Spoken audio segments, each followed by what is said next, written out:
మహోన్నతుడా, మహాగండ, పరిశుద్ధుడా నీకే వేలాది వందనాలు, స్తుతులు, స్తోత్రములు చెల్లించున్నామయ్యా. మేమందరం ఒక చోట కూడి ఉన్నప్పటికీ ప్రభా నాయన, ఈ సాంకేతిక మాధ్యమం ద్వారా నీ వాక్యాన్ని ధ్యానించుకోవడానికి, నేను స్తుతించుకోవడానికి, ఆరాధించుకోవడానికి మీరు మాకిచ్చిన సమయాన్ని బట్టి నీకే వేలాది వందనాలు, స్తుతులు, స్తోత్రములు చెల్లించున్నామయ్యా. నాయనా, ఇప్పుడు వాక్యం మేము ధ్యానించుచుండగా మీరే మాకు అర్థమవ్వడానికి సహాయం దయచేయండి. నాతో, మాతో ప్రతి ఒక్కరితో మీరు మాట్లాడి, నీ నామానికి మహిమకరంగా జరిగించమని తండ్రి. మీ పోరగా నన్ను వాడుకోమని యేసు పరిశుద్ధ నామమున అడిగి వేడుకుంటున్నాను పరమ తండ్రి. ఆమేన్.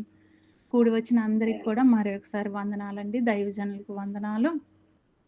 ఇక్కడ కీర్తనల గ్రంథము 90వ అధ్యాయము 12వ వచనంలో వాక్యము మనకేం సెలవిస్తుందంటే, మాకు జ్ఞాన హృదయము కలుగునట్లుగా చేయుము, మా దినములు లెక్కించుటకు మాకు నేర్పుము.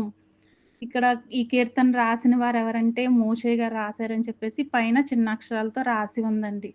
మోషే గారు ఆయన వాక్య భాగాన్ని రాస్తూ, ఆయన ప్రార్థన చేస్తూ ఏమంటున్నారంటే, మాకు జ్ఞాన హృదయాన్ని కలుగునట్లుగా చేయుము, మా దినములు లెక్కించుట మాకు నేర్పుమని చెప్పేసి దేవుణ్ణి అడుగుతున్నారు.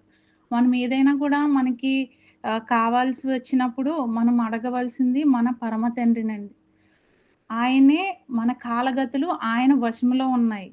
మనం ఈరోజు ఈ విధంగా సజీవులుగా కూడుకోవడానికి దేవుడు మనకి కృపను అనుగ్రహించారు. రేపటి రోజున రేపు నెలాఖరు నెక్స్ట్ వచ్చే సెప్టెంబర్ నెలాఖరు వరకు మనము ఈ విధంగా కూడుకుంటామనే గ్యారంటీ మనందరికీ ఉందండి? చెప్పలేము. దేవుడు మనందరికీ కృపను అనుగ్రహిస్తే గనక మనము ఈ విధంగా కూడుకుంటూ ఆయన స్తుతిస్తూ, ఆరాధిస్తూ ఎక్కడున్నప్పటికి కూడా ఆయన్ని మహిమపరచడానికి మనమందరం కూడా సిద్ధపడతాము. కానీ ఈ రోజున్నట్టు ఈ నైట్ పడుకుంటే రేపు పొద్దునకి మనం లేస్తామా లేదా అన్న గందరగోళాలతో ఈ రోజున్న ప్రపంచంలో మానవులు జీవిస్తా ఉన్నారు. అనేకమైన కార్యకలాపాలు పెట్టుకొని లేకపోతే అప్పుల్లో కూరుకుపోయి ఒక విధమైన డిప్రెషన్‌తో అనేక రకాలుగా జాబ్ లేని వాళ్ళు జాబ్ గురించి ఆలోచిస్తూ కృంగుదలలోనికెళ్ళిపోతున్నారు. వివాహం అవ్వని వారు వివాహాల కొరకు ఆలోచిస్తూ మంచి సంబంధాలు రాక దాని గురించి ఆలోచిస్తూ ఒక రకమైన కృంగుదల. బిడ్డలు లేని వారికి బిడ్డలు లేరనే బాధతో కృంగుదల. అందరూ నిందిస్తూ, అవమానిస్తూ ఇంకా పిల్లలు మీకు కలగలేదా అనే మాటలు భరించలేక కృంగిపోతా ఉన్నారు. ఇలా ఏ ఒక్కరి జీవితం చూసుకున్నా సరే, చిన్న పిల్లలు మొదలుకొని వృద్ధాప్యంలో ఉన్న వారి వరకు కూడా ప్రతి ఒక్కరూ ఏదో ఒక విధమైన ఇబ్బందితో ఉన్నవారే. నిజముగా నిజమైన సమాధానంతో, నిజమైన శాంతితో ఎవరైనా బ్రతుకుతున్నారా అంటే, మనం చూసేవారు చాలా తక్కువ మంది ఉన్నారండి. ఎందుకు ఈ విధమైన ఆహ్, ఇబ్బందులతో లేతే కృంగుదలతో, డిప్రెషన్‌తో ఎందుకు అందరూ కూడా జీవనం సాగిస్తున్నారని చెప్పేసి మనం ఒక్కసారి గనక మనం ఆలోచించుకుంటే, మనకి నిజంగా జ్ఞాన హృదయం అనేదుందా? మన దినముల యొక్క పరిమాణం ఎంతో మనకు తెలుస్తుందా? ఈరోజు అయిపోతుంది. ఆగస్ట్ 31 ఈరోజు. ఈ మంత్‌కి ఎండ్. రేపు స్టార్ట్ అయింది నైట్ 12 దాటిందంటే సెప్టెంబర్ 1. ఆగస్ట్ 31 మళ్ళీ వస్తదా? వస్తది. ఎప్పుడు 2026లో వస్తది. కానీ ఈ సంవత్సరంలో రాదు. ఇంకా కొన్ని గంటలు మాత్రమే ఉంది. అలా ఏ రోజుకి ఆ రోజు గతించిపోతా ఉంది. గతించిపోతా ఉంది. ఏ రోజు కూడా ఏ క్షణము కూడా ఆగట్లేదు. ఒక మనిషి యొక్క జీవితంలో చూసుకుంటే చిన్నప్పటి నుంచి చనిపోయేంత వరకు కొన్ని దశలున్నాయండి. బాల్యమని, యవ్వన కాలము, నడి వయసు, వృద్ధాప్యము ఇలా కొన్ని దశల వారీగా ఉంది. ఏ దశలో ఉన్న వారిని కూడా మనం కదిలిస్తే ఇప్పుడు చిన్న పిల్లల్ని కదిలించామనుకోండి, వాళ్ళకి స్కూలు, వాళ్ళకి ఎగ్జామ్స్ భారం. లేకపోతే ఏదో ఇంపోజిషన్సో లేకపోతే ఏదో ప్రాక్టీస్ వాళ్ళ టీచర్స్ వాళ్ళ సార్స్ వాళ్ళు ఏదైతే వాళ్ళు నేర్చుకుంటున్నారో ఆ ప్రాక్టీస్ భారాలతో వాళ్ళుంటున్నారు. కాలేజ్‌కెళ్ళే వాళ్ళు వాళ్ళ ఎగ్జామ్స్, వాళ్ళ సెమిస్టర్స్, వాళ్ళ ఇంటర్నల్స్, ఎక్స్‌టర్నల్స్ ఇంకా ఎగ్జామ్స్ కోసం అని చెప్పేసి వాళ్ళ ఇబ్బందులు వాళ్ళకున్నాయి. వాళ్ళ ఫ్యూచర్ స్టడీస్ కోసం వాళ్ళు ఎంతగానో ఇబ్బంది పడుతున్నారు. చదువు ఫినిష్ అయిన వాళ్ళని చూసుకుంటే వాళ్ళు జాబుల కొరకు. జాబొచ్చి ఏదైనా కొంచెం సెటిల్ అయిన వారిని కొంచెం చూసుకుంటా ఉంటే నెక్స్ట్ మ్యారేజ్ అని అలా ఒక్కొక్కళ్ళలో ఒక్కొక్కటి వస్తా ఉన్నది. కొంతమంది అనారోగ్య సమస్యలతో ఇబ్బంది పడతా ఉన్నారు. కానీ దేవుడు ఒకటి మనకి అప్పగించి ఉన్నారండి. యవ్వని కాలమందు కాడి మోయుట నరునికి మేలు. దాన్ని పెట్టింది యెహోవా అని చెప్పేసి మనకి విలాప వాక్యముల్లో మనకి వాక్యము సెలవిస్తుంది. విలాప వాక్యములు 3వ అధ్యాయము 27 నుంచి గనక 28 వచనాలు మనం చూసుకుంటే అక్కడ అదే మాటలు మనకి కనబడతా ఉన్నాయి. కానీ ఇప్పుడు యవ్వన కాలంలో మేము లేము. మేము చిన్నగా ఉన్నాం. లేదా మేము యవ్వన కాలం దాటిపోయి ఉన్నాము. మేము ఆల్రెడీ రిటైర్ అయిపోయాం.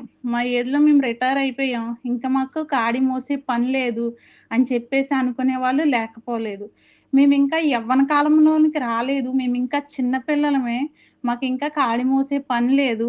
ఎప్పుడు వాక్యం ఇలాగే చెప్తా ఉంటారు. వాక్యం చెప్పే వాళ్ళకేమి పని లేదు అని చెప్పేసి అనుకునేవాళ్ళు లేకపోలేదు. ఇప్పుడున్న జనరేషన్‌లో ఉన్న చిన్న పిల్లల గురించి నేను చెప్తున్నా. కాకపోతే ఇక్కడ దేవుని వాక్యము మనకి స్పష్టంగా సెలవిస్తుంది. విలాప వాక్యములు 3వ అధ్యాయము 27వ వచనం గనక మనం చూసుకున్నట్లయితే, యవ్వన కాలమున కాడి మోయుట నరునికి మేలు. అతని మీద దానిని మోపినవాడు యెహోవాయే. గనుక అతడు ఒంటరిగా కూర్చుండి మౌనముగా ఉండవలెను. ఒంటరిగా కూర్చుని మౌనంగా ఉండవలనంటండి. ఎందుకండి ఒంటరిగా కూర్చోవడం? ఎందుకు మౌనంగా ఉండాలి? మత్తయి సువార్త 11వ అధ్యాయము 28, 29 వచనాల్లో నా కాడి ఎత్తుకొని నా యొద్ద నేర్చుకోండి అని చెప్పేసి యేసుక్రీస్తు ప్రభువారు చెప్తూ అక్కడ నా యొద్ద నేర్చుకోమంటున్నారు. నా కాడి సులువుగాను, నా భారం తేలికగాను ఉంటదని చెప్తున్నారు. మనము దేవుని సన్నిధిలో మౌనంగా ఆయన మనతో ఏం మాట్లాడుతున్నారు అనేది మనం గ్రహించగలిగితే, మన మీద ఎలాంటి కాడిలున్నప్పటికీ కూడా అవి చాలా సులువుగా, తేలిగ్గా అయిపోతాయి. ఎందుకంటే, దేవుడు అంత పెద్ద సిలువ భారాన్ని మోస్తూ కూడా ఆయన మనకు చెప్తున్న మాటేంటంటే, "నా కాడి సులువుగాను, నా భారము తేలిగ్గాను ఉంది." మనం ప్రేమించే మన బిడ్డల్ని, మన కన్న బిడ్డలకి ఏమైనా భారం పెట్టడానికి ఇష్టపడతామా? వాళ్ళొక 10 కేజీలు బరువు మోస్తా ఉంటే మనం ఖాళీగా వెళ్ళిపోతామా పక్కన? వాళ్ళు మోసే బరువుని మనం పట్టుకొని వాళ్ళని ఫ్రీగా నడిపిస్తాం. నేనున్నాను కదా! నేను పట్టుకొని నడుస్తాను. నువ్వు ఫ్రీగా నడని చెప్పేసి మనకున్న పిల్లల్ని మనం అంత అలా కేర్ చేస్తుంటే, మన పరమ తండ్రి ఆయన మనని అనుదినము చెయ్యి విడిచిపెట్టకుండా నడిపించే తండ్రి, ఆయన మన మీద భారాలు పెట్టి, బరువులు పెట్టి అలాగా మనం ఇబ్బంది పడుతుంటే మనం చూస్తూ వదిలేసే దేవుడైతే కాదండి. మన సమయము గతించిపోతా ఉంది.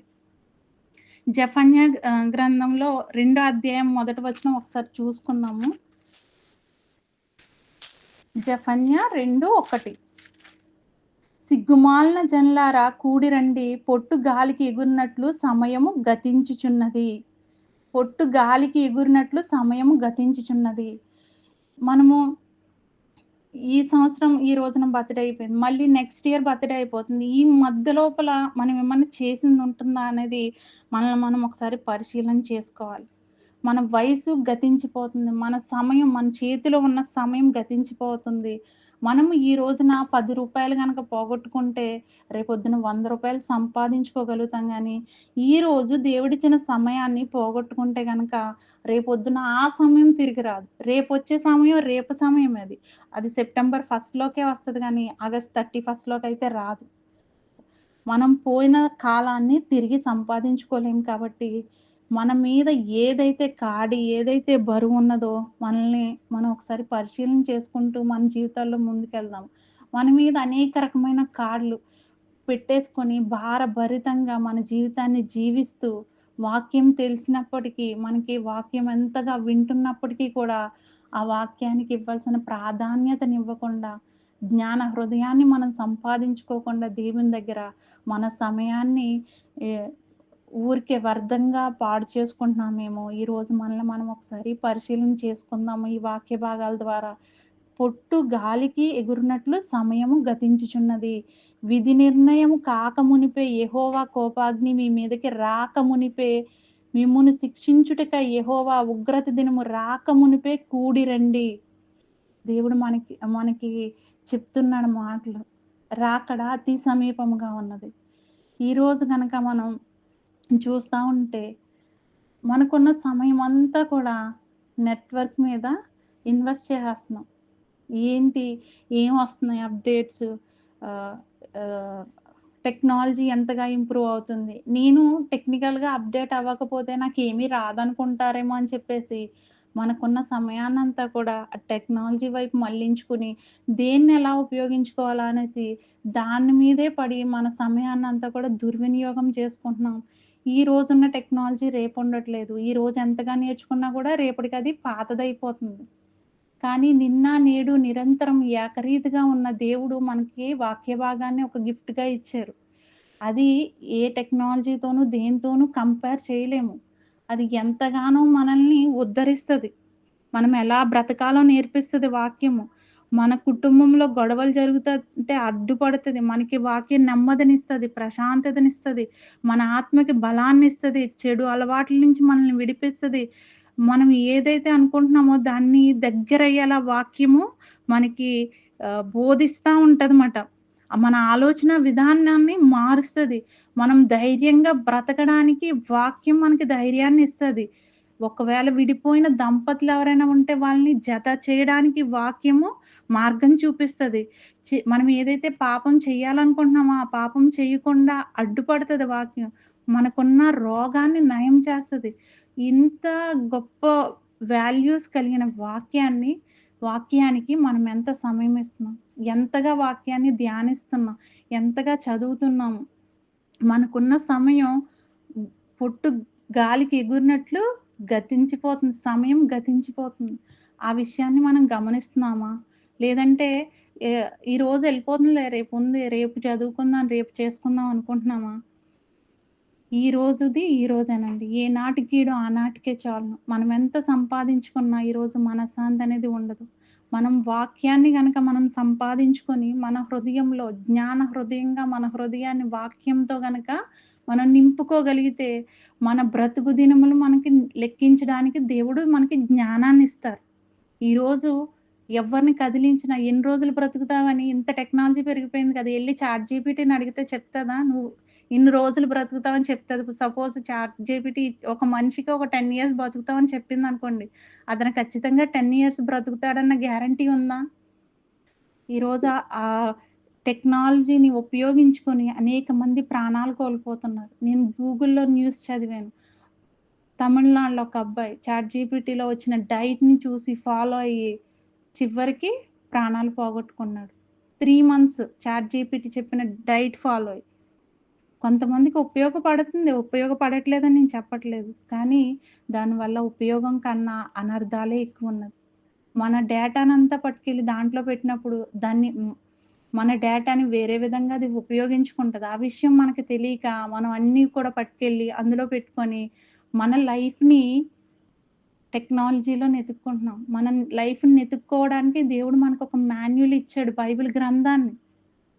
నీ దినముల్లో ఒకటైనా కాక మునిపే నా గ్రంథములో లిఖితములాయెను. నియమింపబడిన దినముల్లో ఒకటైనా కాక మునిపే ని నా గ్రంథములో లిఖితములాయెనని 139 కీర్తన భాగంలో దేవుడు మనకి స్పష్టంగా తెలియజేస్తున్నారు. ఈరోజు నువ్వు ఏ విధంగా నడవాలి? ఈరోజు నువ్వు ఎవ్వరితో మాట్లాడాలి? ఎవరితో సాంగత్యం చేయాలి? ఎవరితో సాంగత్యం చేయకూడదు? ప్రతి విషయాన్ని వాక్య భాగం మనకి నేర్పిస్తుంది.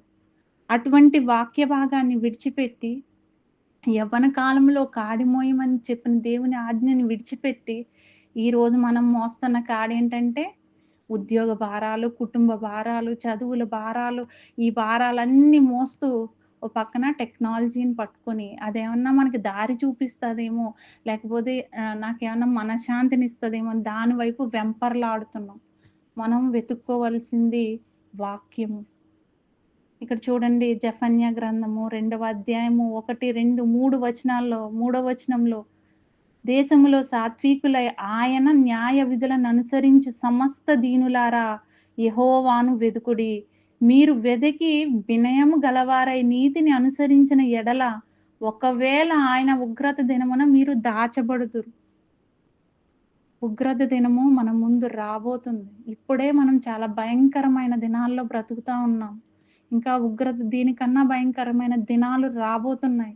వాటన్నిటి నుంచి మనం దాచబడాలి అంటే, దేవుడిచ్చిన ఆజ్ఞలను, కట్టడలను మనం అనుసరించి నడుచుకోవాల్సిన వారమై ఉన్నాము. ఆయన్ని వెదికే వారంగా ఉండాలి. మనం వెదికి విడిచిపెట్టకూడదు. వెతికి వినయము గలవారై నీతిని అనుసరించిన ఎడల, ఒకవేళ ఆయన ఉగ్రత దినమున దాచబడతారని చెప్పేసి వాక్య భాగం సెలవిస్తుంది. ఆకాశం, భూమి గతించిపోయినా నా మాటలు గతింపవని దేవుడు సెలవిస్తా ఉన్నారు.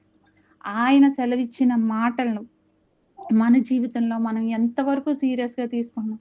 ఈరోజు ఏదైనా ఒకటి చెప్పిందంటే టెక్నాలజీలో ఇప్పుడు మనం ఒక చాట్ జీపీటీ దగ్గరికెళ్ళి ఆహ్, కా టైం గురించి మీరు సెర్చ్ చేశారనుకోండి, అది మనకి కరెక్ట్ ఇన్ఫర్మేషన్ ఇవ్వదు.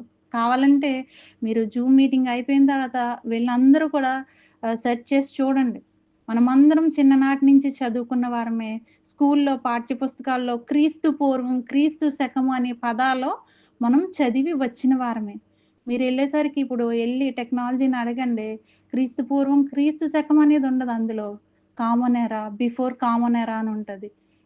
సీసీ సీఈ, బీసీఈ అని చెప్పేసని ఉంటది. కామన్ ఎరా, బిఫోర్ కామన్ ఎరా అని చెప్పేసి. అవన్నీ కూడా దేవుణ్ణి మార్చేయాలని. మనుషులు వాళ్ళకున్న డేటాని పెట్టి అందులో మనుషులతో ఆడుకుంటా ఉంటున్నారు. మనమేమో వాటి సలహాలు వాటిని పట్టుకొని మన జీవితాల్లో అతలాకుతలం అయిపోయి దేవుడిచ్చిన ఆజ్ఞలను విడిచిపెట్టేసి వాటి చుట్టూ తిరిగే వారంగా ఉంటున్నాము. దేవుడు ఎంతో జ్ఞానాన్ని బైబిల్ గ్రంథంలో పెట్టి ఉంచారండి. యవ్వన కాలంలో కాడి మోయమని మనకొక ఆజ్ఞనిచ్చారు. మనం గనక చూసుకున్నట్లయితే ఈ టెక్నాలజీ ఏమీ లేని రోజుల్లో ఒక మదర్ తెరిసా గారిని చూసుకున్నా, లేకపోతే ఒక విలియం కేరీ గారిని అనేక మంది మిషనరీలున్నారు. వాళ్ళలో ఎలాంటి టెక్నాలజీ ఏమీ లేకపోయినా కేవలం దేవుని మీద ఆధారపడి ఎన్నో రోజులు ప్రయాణం చేసి తమ సొంత దేశాలను విడిచిపెట్టి పరాయి దేశంలో వాళ్ళు చెప్పులు కుట్టుకుంటూ, వాళ్ళకొచ్చిన ఏదో ఒక పని చేసుకుంటూ, వాళ్ళు కష్టపడుతూ, వాళ్ళ జీవనాన్ని ఎంతో కష్టంగా సాగిస్తూ, అనేక మందికి క్రీస్తు ప్రేమను చాటిన వారుగా ఉన్నారు. ఈరోజు మనం అటువంటి కష్టాలేమి మనకేమీ లేవు. దేవుని కృపను అత్యధికముగా అనుభవిస్తున్న వారం ఎవరంటే మనమే. మన తరము అనుదినము ఆయన వాత్సల్యమును, ఆయన తరగని కృపను మనము ఎంతగానో అనుభవిస్తున్నాము గనక ఈరోజు క్షేమంగా ఉన్నాము.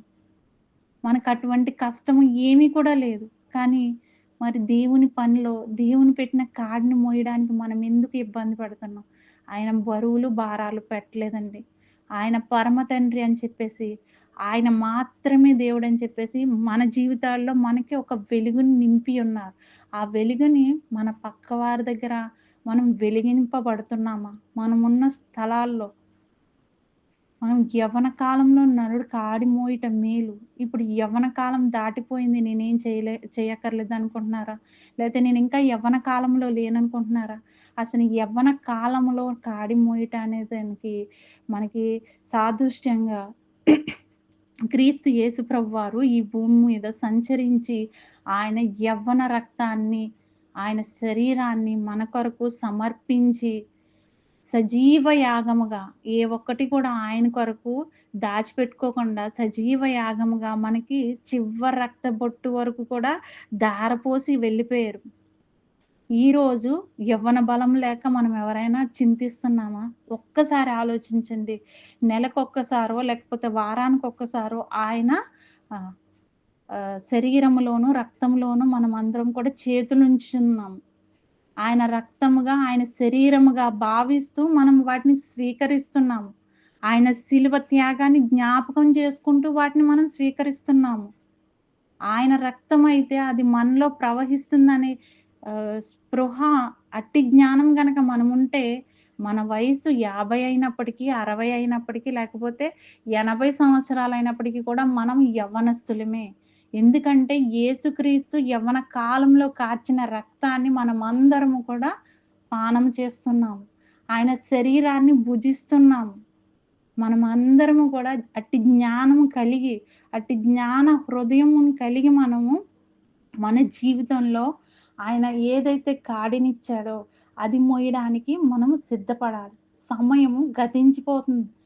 పొట్టు గాలికి ఎగురినట్లు సమయం గతించిపోతుంది. దేవుడు ఎంతో బాధపడుతున్నాడు మనల్ని చూసి, మన జీవితాలను చూసి.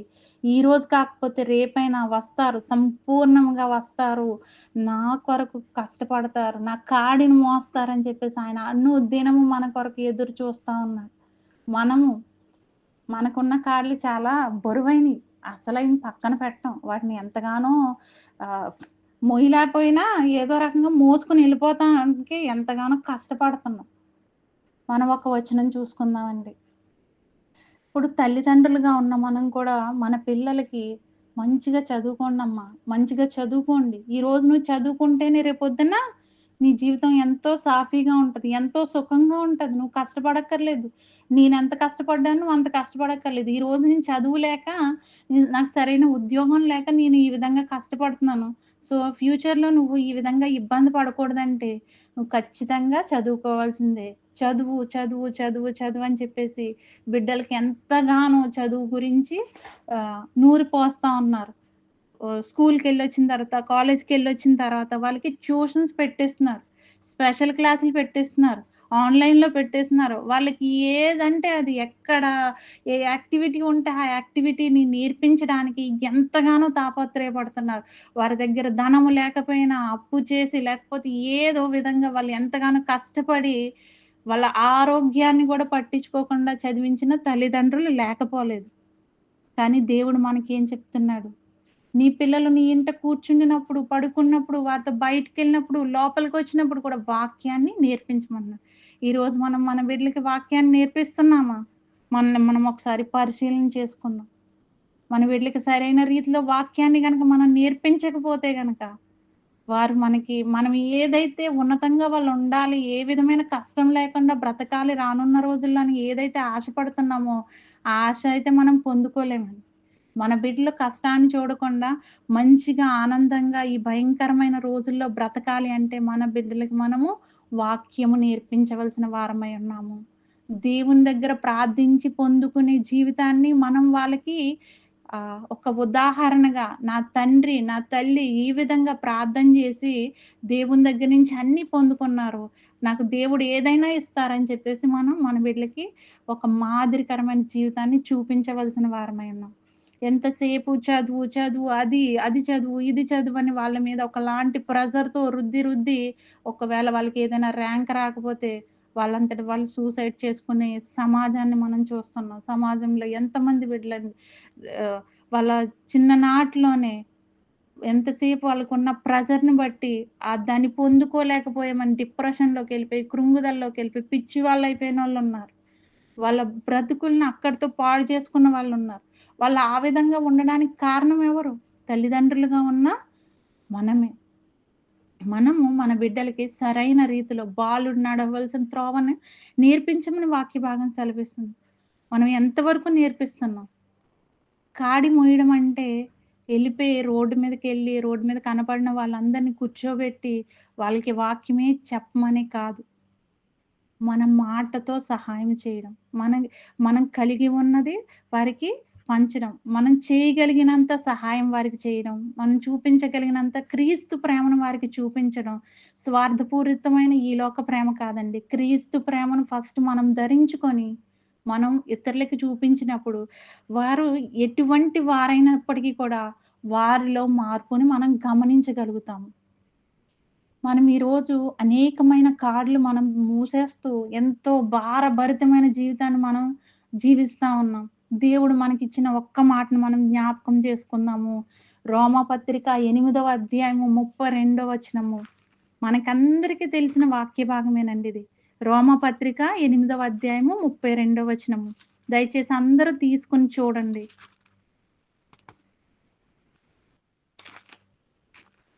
తన సొంత కుమారుని అనుగ్రహించుటకు వెనుక తీయక మనందరి కొరకు ఆయనను అప్పగించిన వాడు ఆయనతో పాటు సమస్తమును మనకెందుకు అనుగ్రహింపడు? వందనాలండి. ఇక్కడ చూడండి వాక్య భాగం మనకి ఏం సెలవిస్తుంది. తన సొంత కుమారుని అనుగ్రహించుటకు వెనక తీయక మనందరి కొరకు ఆయన్ని అప్పగించిన వాడు. ఆయనతో పాటు 1, 2 ఇస్తానని ఉంది కదండీ మీ అందరి బైబిల్‌లో. నా ఒక్క బైబిల్‌లోను, రఘు గారి బైబిల్‌లో మాత్రమే సమస్తం అని ఉంది. అందరి బైబిల్‌లో 1, 2 అనే ఉందేమో చూసుకోండి ఒకసారి. పరిశీలన చేసుకోండి. సమస్తం అనే మాట అందరికి ఉందో లేదో సరిగ్గా చూసుకోండి అందరూ. మనందరి కొరకు ఆయన సమస్తాన్ని, సమస్తాన్ని ఇవ్వడానికి ఆయన సిద్ధంగా ఉన్నాడు. మన కొరకు అన్నీ సిద్ధపరిచేసేసాడు దేవుడు. ఈరోజు మనం కొత్తగా మనం ఏమి సంపాదించుకోవడానికి దేని వెనకాల వెంపర్లాడక్కర్లేదు. దేవుడు మనకు కావాల్సిన ప్రతి ఈవిని ఆయన మనకు అనుగ్రహించాడు. ఈరోజు మనం ఏ కాడిని మోస్తున్నాం? ఎటువంటి కాడిని, ఎటువంటి భారంతో మన జీవితం ముందుకు నడిపిస్తున్నాం? దేవుడిచ్చిన ఆజ్ఞను విడిచిపెట్టి, దేవుడు చెప్పిన కట్టడలను విడిచిపెట్టి, మనం ఏ కాడిని మోస్తున్నాం? ఒక్కసారి మనల్ని మనం పరిశీలన చేసుకుందాం. మన జీవితాన్ని దయచేసి ఎవ్వరు ఫోన్‌లో ఎతుక్కోవద్దండి. చాట్ జీపీటీలోను, ఏఐ టూల్స్ ఏ ఒక్కటి కూడా మన జీవితానికి సరైన ఆహ్, ఆహ్, మార్గం అయితే కాదు. మన మార్గము, మన జీవితము, మన యొక్క ప్రతి ఒక్క దినము, ఈ రోజు ఏం జరుగుతుంది? రేపు ఏం జరుగుతుంది? రాబోయే రోజుల్లో ఏం జరుగుతుంది? ప్రతి ఒక్కటి కూడా బైబిల్ గ్రంథంలో దేవుడు ఏనాడో లిఖించి ఉన్నారు. మనము మన జీవితాన్ని మొబైల్‌లో కాకుండా బైబిల్‌లో ఎతుక్కోవడం నేర్చుకుందామండి. మోషే గారు ఏ విధంగా ప్రార్థన చేశారో, జ్ఞాన హృదయం మాకు ఇమ్మని చెప్పేసి, మనం ఈరోజు ఆ విధంగా మన ప్రార్థనా జీవితాన్ని మార్చుకుందాం. మన బ్రతుకు దినములు లెక్కించడం మనకి నేర్పించమని అడుగుదాం. ఇంతవరకు అయిపోయినాయి. ఎన్నో సంవత్సరాలు గడిచిపోయినాయి. మనం దేవుని కాడిని ఎంతవరకు మోసాము. మనం అనేకమైన కాళ్ళు మోస్తానే ఉన్నాం చిన్నప్పటి నుంచి. కానీ దేవుడు చెప్పిన కాడి యవ్వన కాలమందు కాడి మోయుట నరునికి మేలు. ఆ కాడిని పెట్టింది యెహోవా అని చెప్పేసి దేవుని వాక్యం సెలవిస్తుంది. ఆయన పెట్టిన కాడిని మనం ఎంతవరకు మోస్తున్నాం? అది భారమైంది కాదు. అది సులువుగా ఉంటది. తేలికైనదది. అనుదినము మన సిలువను మనం ఎత్తుకొని ఆయన్ని వెంబడించడమే ఆయన కాడిని మనం మోయడమండి. ఏదో 2 బిందెలు పెట్టుకొని ఒక కావడికి కట్టుకొని ఇప్పుడు ఎక్కడికో ఎళ్లి నీళ్ళు లేనోళ్ళకి ఇవ్వడం కాదు. అనుదినము క్రీస్తుని ధరించిన మనము ఆయన ప్రేమను పంచుతూ, మనల్ని తిట్టిన వారిని, మనల్ని దూషించిన వారిని, మనల్ని అసహించుకున్న వారిని క్షమించి వారందరికీ కూడా క్రీస్తు ప్రేమను చూపించడమే ఆయన కాడిని మోయడం. సఖ్యత, సమాధానముతో మనం జీవిస్తూ మన చుట్టుపక్కల అటువంటి వాతావరణం క్రీస్తు సమాధానానికి కర్త, అల్లరికి కర్త కాదు. ఆయన బిడ్డలుగా, ఆయన వారసులుగా మనం ఈరోజు ఆయన కాడిని ఏ విధంగా మోస్తున్నాం? మన సమయం గతించిపోతుంది.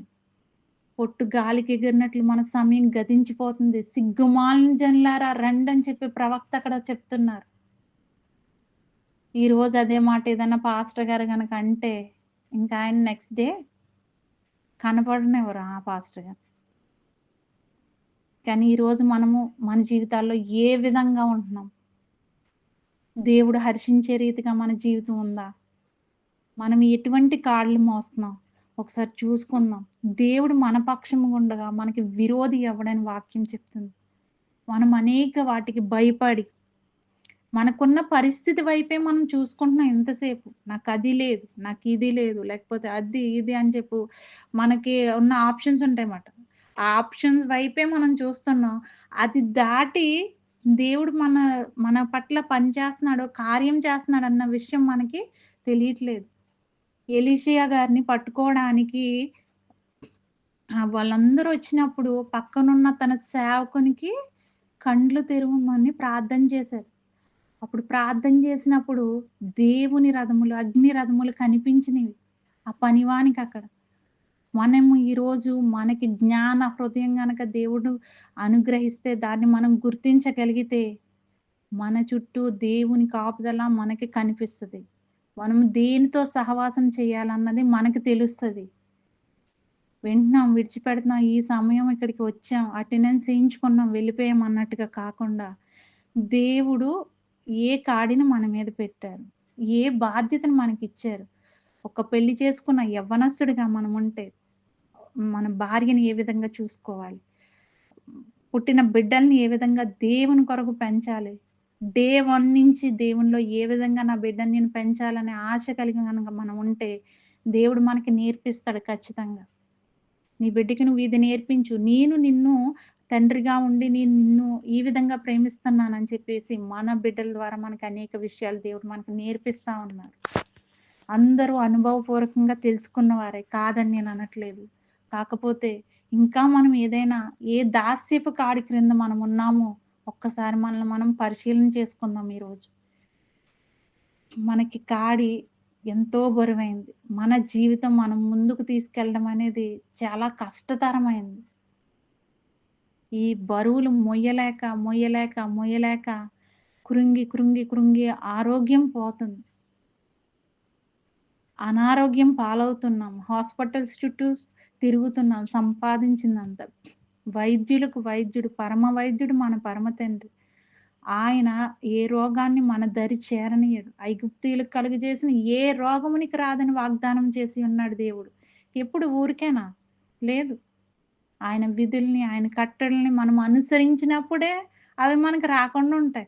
అవేమీ చేయకుండా రోజు ఫోన్‌తో సహవాసం చేసి ఫోన్‌లో మన జీవితాన్ని ఎతుక్కుంటూ, మనకి రోగం రాగానే, "ప్రవ్వా ఐగుప్తీయులకు వచ్చిన రోగంలో ఏది నీకు రానివ్వదని" చెప్పేసి చెప్పావు. అప్పుడెప్పుడో నేను వాక్యం విన్నాను. ఈరోజు నాకెందుకు ఈ రోగం వచ్చిందని ప్రశ్నించే వాళ్ళు లేరా ఈ రోజుల్లో? ఆయన కట్టడల్ని, విధుల్ని, ఆజ్ఞల్ని అనుసరించిన వారికి ఆయన ఏ రోగాన్ని దరి చేరనీయడు. రోగాలు రావని నేను చెప్పట్లేదు. రోగాలొచ్చినప్పటికి ఆయన స్వస్థపరిచే దేవుడు. ఈరోజు, నిన్న, నేడు నిరంతరం ఏకరీతిగా ఉన్న దేవుడు. ఆనాడు స్వస్థపరిచిన దేవుడు ఈనాడు కూడా స్వస్థపరచడానికి ఆయన నా విమోచకుడు సజీవుడని యోబు గారు సెలవిస్తున్నారు. ఆయన ఎంతగా కాడిని మోసారో యోబు గారిని మనం ఒక్కసారి జ్ఞాపకం చేసుకుందాం. ఆయన బిడ్డలను పోగొట్టుకున్నాడు. ఆయన ఆస్తులను పోగొట్టుకున్నాడు. సమస్తాన్ని పోగొట్టుకున్నా కూడా ఆయన డైలాగ్ ఏంటంటే, యెహోవా ఇచ్చెను, యెహోవా తీసుకొనెను. ఆయన నామమునకే మహిమ కలుగును గాక అంటున్నాడు. ఈరోజు మనకన్నీ ఇస్తున్నా కూడా ఆయన నామానికి చెందవలసిన మహిమను మనము చెల్లిస్తున్నామా? ఆయన నామానికి పొందవలసిన మహిమను మనం ఇవ్వట్లేదు. ఎందుకంటే మనకి జ్ఞాన హృదయం లేదు. దేవుడు మన పట్ల చేస్తున్న మేలుని, ఉపకారముల్ని నా ప్రాణమా యెహోవా చేసిన ఉపకారములో దేనిని మరువకమని దావీదు గారు సెలవిస్తున్న రీతిగా మనం మన ప్రాణాలతో చెప్పుకోలేకపోతున్నాం. ఈరోజు దేవుడు ఉపకారం చేశాడు. థాంక్ యూ లార్డ్ అక్కడితో అయిపోతుంది. రేపు మర్చిపోతున్నాం. రేపొద్దున ఇంకో కష్టం వస్తుంది. ఆ కష్టాన్ని పట్టుకుని కృంగిపోతున్నాం గానీ, పలానా రోజు నాకు దేవుడు ఇచ్చేశాడు. ఈరోజు ఇటువంటి పరిస్థితి నుంచి నా దేవుడు నన్ను తప్పించగలడు. ఆయన యందు నేను విశ్వాసం ఉంచుతున్నానని చెప్పి, ఆయన్ని మహిమపరిచే రీతిగా, ఆయన్ని స్తుతించే వారముగా మనం ఉంటున్నామా? మనకటువంటి జ్ఞాన హృదయం ఉందా? యోబు గారు మోసిన కాడి ఎంతో బరువైనది. బిడ్డల్ని పోగొట్టుకుని, ఆస్తిని పోగొట్టుకుని, సమస్తాన్ని పోగొట్టుకొని, శరీరంలో అనారోగ్యంతో ఆయన క్షీణించిపోయినప్పటికీ కూడా, ఆయన దేవుని కాడిని విడిచిపెట్టలేదు. మోసాడు. ఆయన దేవుణ్ణి దూషించలేదు. అందుకే రెండంతల ఆశీర్వాదం మనం చూసాం యోబు గారి జీవితంలో. మన పరిస్థితులు ఎటువంటి విధంగా మనల్ని నడిపిస్తున్నప్పటికీ కూడా దేవుడు ఇచ్చిన ఆజ్ఞ యవ్వన కాలమందు కాడి మోయుట నరునికి మేలు. కాడి అనగానే ఇప్పుడు ఏదేదో కాదు. మనకి ఏదైతే బాధ్యత ఉందో ఆ బాధ్యతని నిర్వర్తిస్తూ దానిలోనే ఉంటూ ఒక ఉద్యోగం చేస్తున్నామా? లేతే ఒక గృహ పరిపాలన చేస్తున్నామా? లేకపోతే ఏ పని చేస్తున్నామో ఆ పనిలో నమ్మకంగా, యథార్థంగా, నిజాయితీగా ఉంటూ దేవుడు చూపించిన ప్రేమను మన చుట్టూ ఉన్న వారికి కనపరుస్తూ, ఆయన మనకేదైతే క్షమాపణ గుణాన్ని నేర్పించారో, ఆ క్షమాపణ అనేది మనము నేర్చుకోవాలి. మన శరీరము ఇతరులను దూషించమని, ద్వేషించమని చెప్తది. కానీ మన లోపల ఉన్న క్రీస్తు ఆత్మ మనల్ని అందరిని క్షమించమని, ప్రేమించమని నేర్పిస్తా ఉంటది. ఆ కాడిని మనం మోద్దాం. వాళ్ళు మనల్ని పలానా రోజు ఇలా అన్నారు, ఇదన్నారు, అదన్నారు. అవన్నీ కూడా శరీర సంబంధమైనవి. వాటిని మోస్తూ మనం బరువెక్కిపోయి కృంగిపోకుండా దేవుని ఆత్మ మనలో ఉంది. ఆయన రక్తాన్ని, ఆయన దేహాన్ని మనం పానం చేస్తున్న వారముగా, ఆయన యవ్వన కాలంలో కార్చిన రక్తాన్ని మనం స్వీకరిస్తున్నాం గాబట్టి, ఆ యవ్వన బలాన్ని మనం పొందుకొని, ఆయన ఈ లోకంలో ఏ విధంగా జీవించారో, అటువంటి జీవితానికి మాదిరికరమైన జీవితం మనం పొందుకొని మన జీవితాల్లో మనం ముందుకెళ్ళాలి. అటువంటి జ్ఞాన హృదయం మనకు కావాలి. కాలం ఏ విధంగా గతిస్తుంది? పొట్టు గాలికి ఎగిరినట్లు సమయం గతించిపోతుంది. ఆల్రెడీ మనలో చాలా మందికి ఇక్కడ జూమ్‌లో పాల్గొన్నవారు నాకు వ్యక్తిగతంగా తెలుసు కాబట్టి చెప్తున్నాను. సగం జీవితాలు మనందరివి అయిపోయినియేమో! ఇంకెన్ని రోజులుంటామో మనకు తెలీదు. సో, రానున్న రోజుల్లో ఇక ముందున్న నెక్స్ట్ మంత్ నుంచి ఈ సంవత్సరం ఇంకా 4 నెలలున్నాయి. నెక్స్ట్ మంత్ నుంచైనా సరే, దేవుడు మనకి ఏదైతే కాడిని అప్పగించారో, ఏదైతే బాధ్యతగా మన మీద ఇచ్చారో, మన మీద నమ్మకంతో, మన మీద ప్రేమతో ఆయన మనకిచ్చిన పనిని మనము నిర్లక్ష్యం చేయకుండా, మన శరీర సంబంధమైన కాడ్లు మన మీద పెట్టేసుకొని, మనం భారభరితంగా మన జీవితాల్ని ముందుకు నెట్టకుండా, ఆయన మనకి చెప్తున్నాడు మాట. రోమపత్రిక 8:32లో తన సొంత కుమారుడినే ఇచ్చేసాడాయన. ఇంకేమి ఇవ్వడానికి అడ్డుపడతాడు? సమస్తాన్ని మీకిస్తాడు. మీరు చింతించకండి. వాటి కోసం, వీటి కోసం మీ చింతలు పెట్టుకొని మీరు డిప్రెస్ అవ్వొద్దు. ఎలాంటి కృంగుదల నుంచైనా దేవుడు విడిపించడానికి ఆయనైతే సమర్థుడు. ఏ కార్యం చేయడానికైనా ఆయన సమర్థుడు.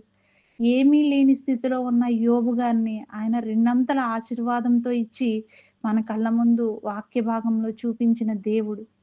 ఆయనకి ఏదైనా సాధ్యమే. సమస్తము సాధ్యమే. నరులుగా మన ఆలోచనలకి అవి అంతుపట్టవు.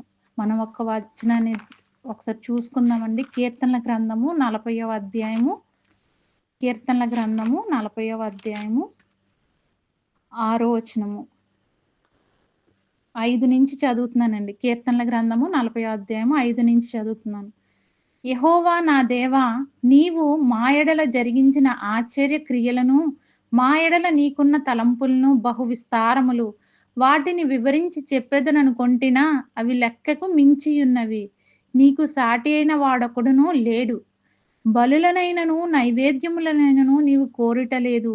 నీవు నాకు చెవులు నిర్మించియున్నావు. దహన బలులనైనను పాప పరిహారార్థ బలులనైనను నీవు తెమ్మనలేదు.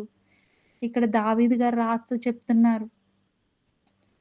మా ఎడల నీవు జరిగించిన క్రియలు, ఆశ్చర్య క్రియలు, మా ఎడల నీకున్న తలంపులు బహు విస్తారములు. మన బ్రెయిన్ చాలా చిన్నదండి. మనం చాలా ఒక లిమిటేషన్ ఉంది మనకి దేనికైనా, మన ఆలోచనకైనా, దేనికైనా. మన దేవుడు లిమిట్‌లెస్ దేవుడు. ఆయన్ని ఒక దగ్గర పెట్టి మనం బంధించలేము. సొలొమోన్ గారు కూడా దేవాలయాన్ని నిర్మించినప్పుడు కేవలం అది ధూపం వేయడానికి మాత్రమే ఆయన దేవాలయాన్ని నిర్మించాడు. దేవుణ్ణి అందులో పెట్టడానికి కాదు. అక్కడ ఒక మాట అంటాడు ఆయన, మహాకాశములు పట్టజాలని దేవా అని చెప్పేసి. ఈరోజు దేవుడు లిమిట్ లేకుండా మనల్ని ఆశీర్వదించడానికి ఆయన సిద్ధంగా ఉన్నాడు. ఇక్కడ చూడండి 6వ వచనం 2వ లైన్‌లో నీవు నాకు చెవులు నిర్మించి ఉన్నావు. దేవుడు మనకి చెవులు ఇచ్చాడండి. ఆయన మాట వినడానికి. ఈరోజు ఆయన స్వరాన్ని వినగలుగుతున్నామా? గందరగోళం, గందరగోళం. ఆ సౌండ్‌లు, ఈ సౌండ్‌లు, ఈ సౌండ్‌లు, ఆ సౌండ్‌లు. ఏకాగ్రతతో మనోనిదానము కలిగి దేవుని స్వరాన్ని వినగలుగుతున్నామా మనం? మనం ఒకసారి ఆలోచించుకుందామండి. విలాప వాక్యములు 3వ అధ్యాయము 28వ వచనం చివరి మాటలో ఏముంది? విలాప వాక్యములు 3వ అధ్యాయము 28వ వచనంలో చివర అతడు ఒంటరిగా కూర్చుండి మౌనముగా ఉండవలెను. ఒంటరిగా కూర్చుని మౌనంగా ఉండవలెను. ఎప్పుడు? యవ్వన కాలమున కాడిమోయుట నరునికి మేలు, అతని మీద దాన్ని మోపినవాడు యెహోవాయే. గనుక అతడు ఒంటరిగా కూర్చుండి మౌనముగా ఉండవలెను. ఎందుకు ఒంటరిగా కూర్చుని మౌనంగా ఉండాలి? దేవుడు మన మీద కాడి పెట్టినప్పుడు మనం ఎందుకు మౌనంగా ఒంటరిగా కూర్చోవాలి? 11వ అధ్యాయం మత్తయి సువార్త చివరి వచనం ఒకసారి చదువుకుందాం చూడండి. మత్తయి సువార్త 11వ అధ్యాయము 28, 29, 30 వచనాలు చదువుతున్నాను.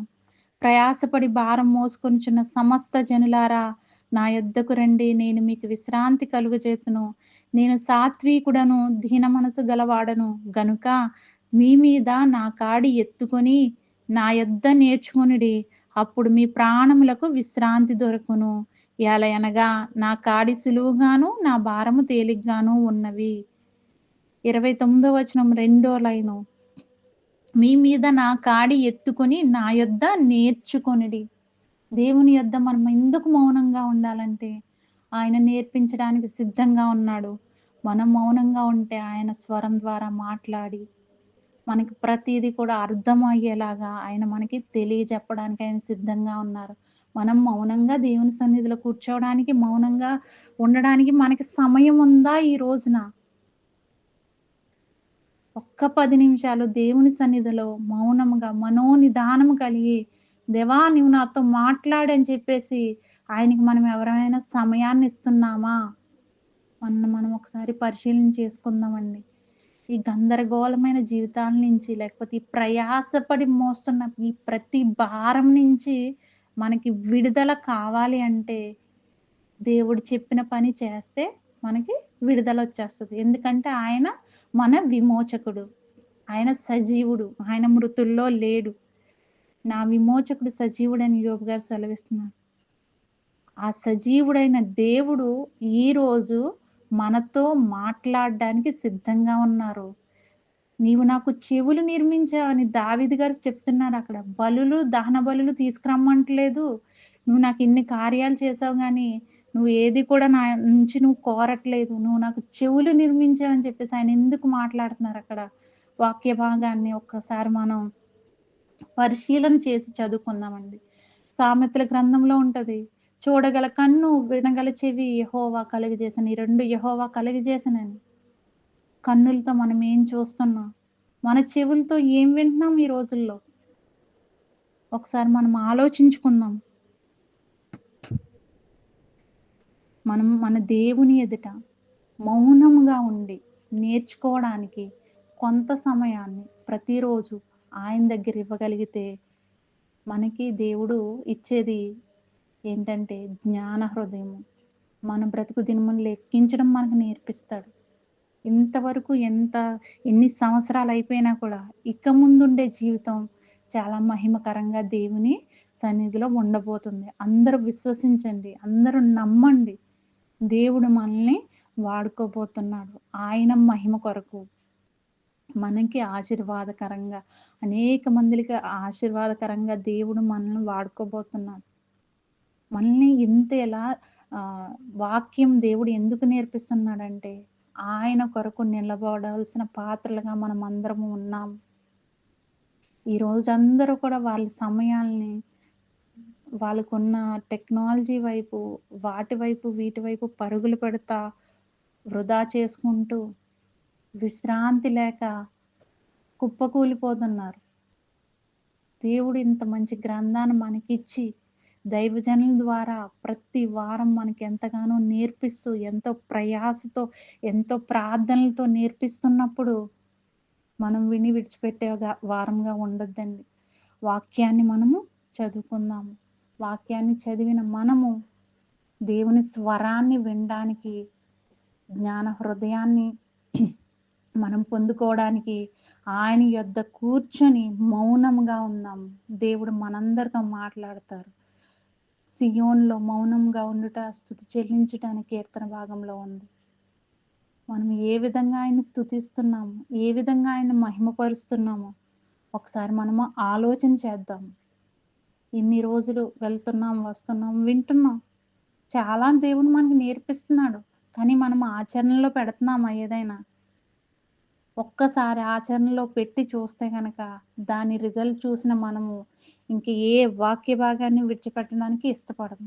ఎందుకంటే దేవుడు అంత సన్నిహితంగా మనతో మాట్లాడడానికి ఆయన ఎప్పుడూ సమీపంగా ఉన్నాడు.